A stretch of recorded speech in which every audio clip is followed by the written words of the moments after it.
The story of Final Fantasy XIV, Episode 5, The Wrath of Titan. Explorers' hunt for the masked man, La Habrea, proved to be slightly less than successful. Other than the Ascians continuing to pop up and prove themselves to be a threat to Eorzea's safety, the Scions are no closer to stopping them, or figuring out their goals. While on that quest, however, Explorer managed to put a stop to some grisly murders happening in Gridania, which were linked to a haunted manor and the machinations of the Ascians. For now, though, Explorer is called back to the Waking Sands for some new developments. Minfilia informs the rest of the Scions that the Maelstrom, the Grand Company of Limsa Lominsa, is requesting their assistance with the beast tribe of kobolds that live in the area. It seems that they have summoned their primal, the earth deity Titan, and the Scions have been asked to help slay it. Titan and another primal, Leviathan, both attacked Limsa Lominsa a number of years back, but the leader of Limsa Lominsa hired a band of mercenaries to fend them off, the Company of Heroes.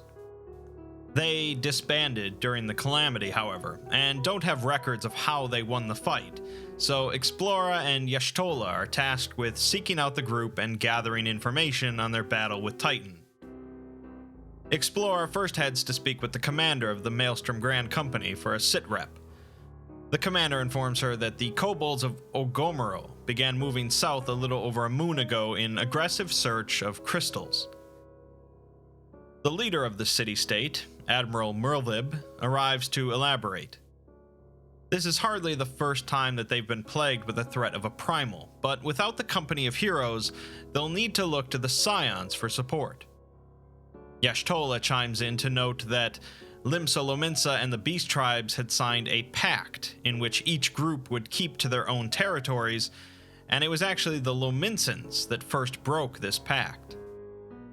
Merlwib concedes the point, but it's irrelevant at this point, as they have to deal with the primal regardless. Explorer is sent to Lower Lenasia to speak with a former Company of Heroes member that now works as a miller. The mercenary, a man named Traktum, is not quite what Explorer expected, especially as he claims to have defeated a primal named Titus, not Titan. Explorer isn't impressed by his boasts, leading him to refuse to tell her about their battle tactics until she does him a favor and kills some rats nearby. She'd certainly rather not, but the Scions are depending on an advantage for this fight, so she does the job. When she returns, he goes on to say that the strategy they used is only for veterans, and to prove herself, she'll now have to slay a large creature nearby, a Gubui. She does so, but Traktum still doesn't seem to be satisfied, until his boss shows up and asks if he killed that Gubui he was supposed to. The boss quickly figures out that Explorer likely did the job, but to figure out for sure, he has the two compete to see who can destroy a boulder the fastest, which Explorer finds to be a rather odd competition, especially since her boulder is much larger. Still, you don't get to be a warrior of light for nothing, and she wins the contest. Afterwards, Traktum admits that he lied about being in the Company of Heroes, as he just wanted to be hired. He mentions that when he was in the settlement of Costa del Sol, there was a grizzled marauder that everyone treated like royalty due to him being a captain in the Company of Heroes. Explorer is glad to be finished here, and so she hops onto Boko and races off to Costa del Sol. She meets up with Y'shtola to speak with the captain, Whiskate, informing him that they wish to slay Titan. Whiskate isn't so impressed with Explorer's exploits thus far, and wishes to see for himself if she's capable. What follows is a series of tasks revolving around gathering rare ingredients for an exotic feast, to be held soon in Costa del Sol. The tasks are both inane and dangerous, but Explorer dutifully carries them out, hoping that there's a point to all of this in the end. The first task is to travel to the South Shroud in Gridania to retrieve the egg of a giant adamantoise from its nest. Next, she travels to southern Thanalan near Ul'dah, where a mercenary has her fight an Amalja veteran before he'll even begin to tell her what the next ingredient is. After doing so, she lures out a large sandworm and kills it for some of its meat. She then delivers some wine from the mercenary back to Whiskate at Costa del Sol, who tells her that the final ingredient for the banquet is some exotic cheese that was supposed to be delivered by a goblin named Brayflox. It seems that something happened to Brayflox, though, so Explora is sent to eastern Lenasia to the small goblin community to find out what happened. She finds Brayflox, who tells her that a large flying creature has invaded the long stop where the goblins made their home, and if Explora wants the cheese, she'll have to help out. Explora enlists some fellow adventurers once again and heads into the tropical area. Despite its beautiful, lush appearance, the long stop is overrun with nasty creatures, including hostile monkeys, birds, lizards, a giant pelican, a fire-breathing drake, and a large amphibian. Finally, after cutting their way through, the group enters a large cave where they encounter a massive dragon, Ayatar. The dragon spits out noxious poison at the group, but with deft movements and a strong offense, they cut it down.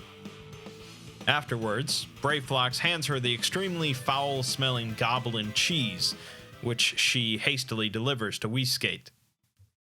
With that, the meal is complete, and Explora is ready to hear the secrets of how they defeated Titan. Except that Whiskate tells her that although the meal may be complete, they still need a proper wine to go with it. Groaning, she's sent off to the nearby settlement of Wineport in order to speak with Shamani Lomani, a mercenary turned vintner. Shamani quickly deduces that Explora is an adventurer there to find an exotic wine for a luxurious feast. He admits that nothing he owns would be good enough, and Explora should speak with the man nearby who owns the largest winery in the country. The man completely ridicules Explora for her request, telling her that he'd rather serve her Gubui urine than sell her his worst vintage. Shamani isn't surprised by the response, and tells Explora that years back, the finest wines in all of Eorzea were made from Brachus grapes, beverages which Shamani describe as otherworldly experiences. Unfortunately, the Brachus vineyards were completely destroyed in the calamity, along with most of the stock of Brachus wine. Obviously, the remaining bottles are pretty darn rare. Explora asks around Wineport to see if anyone has a bottle they'd be willing to part with, but none of them even have a single bottle amongst them. Shamani again isn't surprised by this, but says that they really need a bottle of Brachus wine for the feast, although he admits it's partly due to his own connection to the wine. He explains that the battle with Titan left him blind, and he fell into a deep depression until tasting Brachus wine showed him that there was still so much he could experience in life, even in his condition. While he ponders on what to do, he asks Explora to perform a favor for him. One more for the pile, then. He explains that 2 years ago, while wandering the area as a vagabond drunk, he was taken in by a man named Drest, who nursed him back to health and gave him his first taste of Brachus wine. Shamani asks Explora to check in on him and bring him a wine of Shamani's own creation. This certainly seems like something that Shamani should do himself, but a favor is a favor. Drest is apparently living as a hermit in the nearby area called the Severed String. Explora tracks him down, living in a wood hut, but he seems to be in a daze and complains about the buzzing sounds of insects keeping him awake. Explora heads outside and swats a few swarms with her sword, which seems like more of a token effort than anything, but Drest thanks her regardless. It turns out that Drest is a former Imperial soldier, one that was conscripted from a land conquered by the Garleans. Drest was part of a reconnaissance mission into Lenasia when the Maelstrom caught them by surprise, and he managed to flee into hiding. It's clear that he's suffering from the trauma and just wants to go home, but he thanks Explora for bringing him Shamani's wine. In return, he placed some sap from nearby palm trees into some coconut shells to make a wine, and asks her to bring it back to Shamani. She gathers the palm wine and delivers it back, where Shamani deduces that the leaves which Drest used to seal the coconuts are actually that of a Brachus grapevine. This means that somewhere nearby grow some Brachus vines, and Explorer heads back to Drest to find out where he got the leaves. Drest just chose the leaves because they were pretty, and says that he got them near a rusted Imperial wreck nearby. He also says that there were fresh Gubui tracks nearby, and suggests that possibly the vines are growing on one of their backs. Inspecting the area, Explorer finds such a Gubui, and after slaying it, retrieves some of the vines from its back. She brings it back to Shamani, who confirms that it is indeed a cutting of a Brachus vine. The man who owns the winery approaches them and is shocked to learn of their discovery.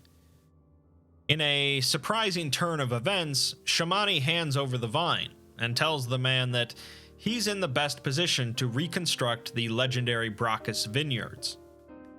In return, the man hands over his rarest bottle of wine, a particularly good vintage of Brachus that was believed to be lost years before the calamity.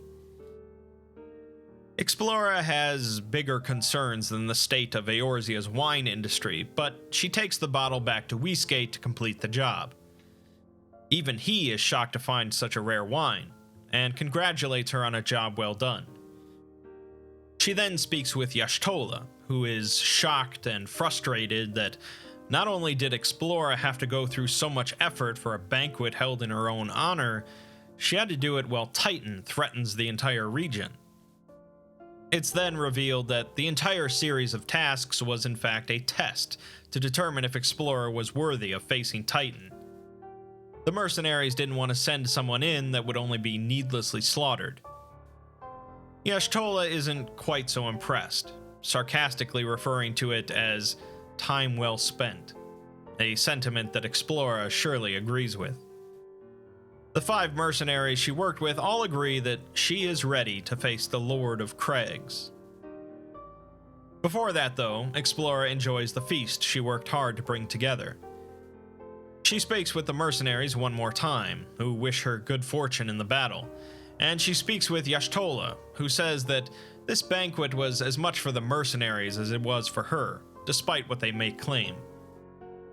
Though the mercenaries already pronounce Explorer as the victor, they have yet to begin the battle, and it's time for Whiskate to share what he knows.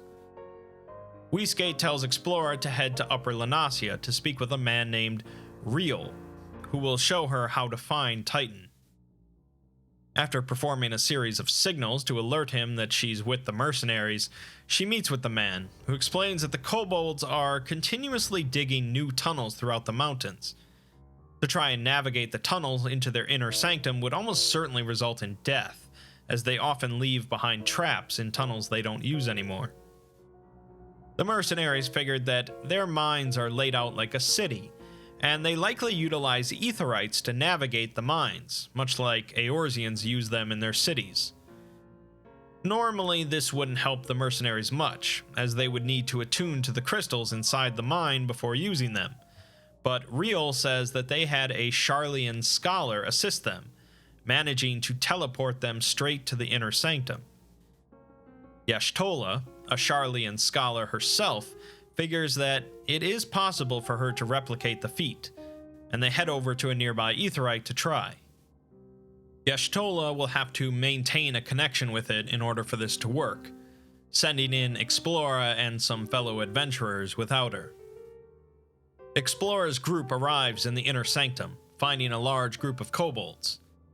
The leader amongst them says that the overdwellers must answer for breaking their pact, and Titan will judge them accordingly. They summon their primal, Titan, the Lord of Craigs, who says that the overdwellers covet the blessing of the land and murder his children by the score in service to greed.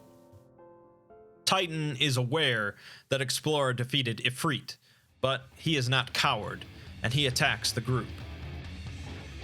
Titan is certainly a daunting figure, leaping into the air and smashing down into the ground with tremendous force. He unleashes great gouts of energy that threaten to send the group flying off of the perilous edges of the small platform, but they continue to whittle him down. Eventually, they crush Titan's spirit and bring him down, sending the kobolds fleeing. Explorer finds a small yellow crystal on the ground, marking it as 4 out of 6, making her even closer to completing some sort of goal. Watching over the fight once again is the Garlean Nero Tolskeva, who is more pleased with the readings here than from the fight with Ifrit. He claims that the weapon he's been working on would have bested Titan in the blink of an eye, and could soon be capable of subjugating all of Eorzea. Laha Brea, the Ascian, is also here, and is apparently working with the Garleans to help in their goals. Explorer returns to Limsa, where the commander of the Maelstrom congratulates and thanks her. She then returns to the Waking Sands, but instead of receiving a warm welcome from Minfilia, she instead finds the headquarters dark and silent. She walks through the halls and discovers a number of corpses belonging to members of the Scions. She finds Neuraxia the Sylph, barely clinging to life, and Explorer experiences a vision from the echo of what happened. The Waking Sands was attacked by a squad of Imperial soldiers led by the Garlean Livia Sasjunius. They came looking for Explorer, but they took Minfilia captive instead. Most of the Scions present were slaughtered, with some being taken as prisoners, such as Tataru. The other notable Scions, Yashtola, Thancred, Ida, Papalimo, Alphino, and Urianger, were not present. With his dying breath, Neuraxia tells Explorer to seek sanctuary at the church near Camp Drybone. She travels there and tells the priest what has happened. He says that he has known Minfilia since she was a child, and he'll do whatever he can to support the Scions. He also tells Explorer that if she needs anything, she can ask Marquez, the survivor of the calamity working there that had suffered from mental trauma. Speaking with Marquez, he says that he found a broken clock in the pocket of a man brought here for burial, and there's something familiar about it that he can't quite figure. He asks Explorer to get some tools for him from Camp Drybone so that he can tinker with it. Despite him supposed to be doing favors for her, she does so, and he proceeds to fix the device quickly. Despite this, he still doesn't know why it seems familiar, although he questions why the skill necessary to fix it came so easily. She takes the clock to one of the sisters in charge of burials, who remarks that she's never seen such a device, and it must have come from Garlemald. She then worries that the owner might have been a Garlean spy who was working in the area. This beggars the question of how Marquez managed to easily fix a device that most Eorzeans have never even seen. In the meantime, Explorer travels back to the Waking Sands to help deal with the deceased. She assists with carrying the bodies to the carriage that will deliver them to the graveyard near the church. Explorer works quickly but reverently, as this is a grim reminder of the villainy the Scions are up against. After carrying all the bodies, including Neuraxia's, Explorer returns to the church. The sister says that though they can perform burial rites for most of the Scions, the body of Neuraxia must be returned to the Sylphs of Little Solace. Explorer personally handles this task, of course, handing over the body to the weeping Sylphs. They swear that they will assist the Eorzeans with their battle against the Empire. With that grim business finished, Explorer returns again to the church and speaks with Marquez, who says that he knows that someone is watching him, and asks Explorer to head outside and investigate. Sure enough, in the graveyard nearby, she finds an Imperial spy, quickly killing him. Perhaps it would have been better to interrogate him, but what's done is done. The combination of Marquez being able to easily fix complicated devices and him being watched by the Imperials is certainly odd. Alphino makes a sudden appearance and tells Explorer that, despite recent events, he wants to revive the Scions of the Seventh Dawn. I fondly hoped that I might be the first to speak with you. Would that I had been so fortunate. At ease, adventurer. I come not on behalf of the Empire. On the contrary, I mean to revive the Scions of the Seventh Dawn. He has come here in search of Marquez, who he reveals to actually be the greatest engineer of their time, Master Cid Garland. This triggers something within him, and he slowly begins to remember things.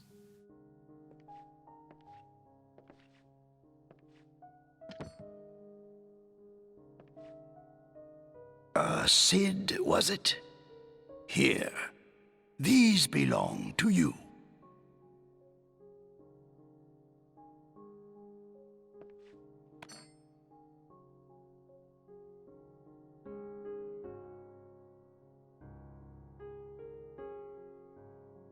Who are you?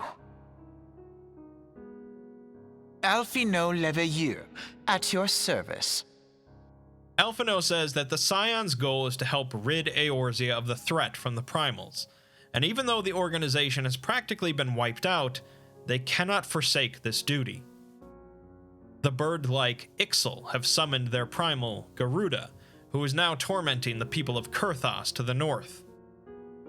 Garuda is easily amongst the most hostile of primals, and it's believed that she is more powerful than even Titan. Alphino believes that if they defeat Garuda, it would serve as a warning to the other beast tribes.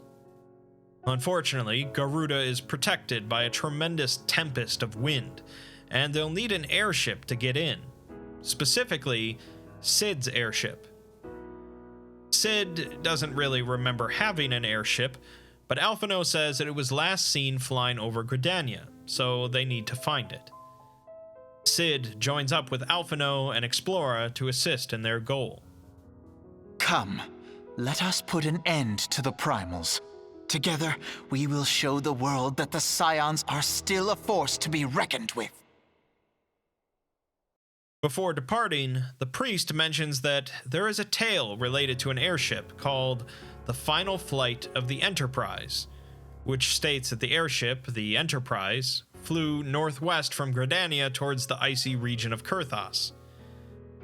The group heads to Falgord Float near Kurthos to see if there are any records or witnesses to the event. Although the people there are familiar with the ship and the event, they don't know what happened to it after it passed into Kurthos. It seems that Explora is going to have to throw on some warm clothes and head into the snowy region, a place controlled not by the three city-states, but by the Ishgardians, a reclusive bunch involved with their own war. The Scions suffered a tremendous setback, losing a number of precious members and having their leader captured. It's unclear what Y'shtola and the others think of this development, as Explora is now teamed up with Alphino and Cid to deal with a much more pressing situation, the wind primal Garuda. Finding the airship, the Enterprise, and navigating a new political landscape in Kurthos won't be easy, but it's necessary so that the small remnants of the Scions can deal with one problem and move on to the next, rescuing Minfilia and putting a stop to the Garleans.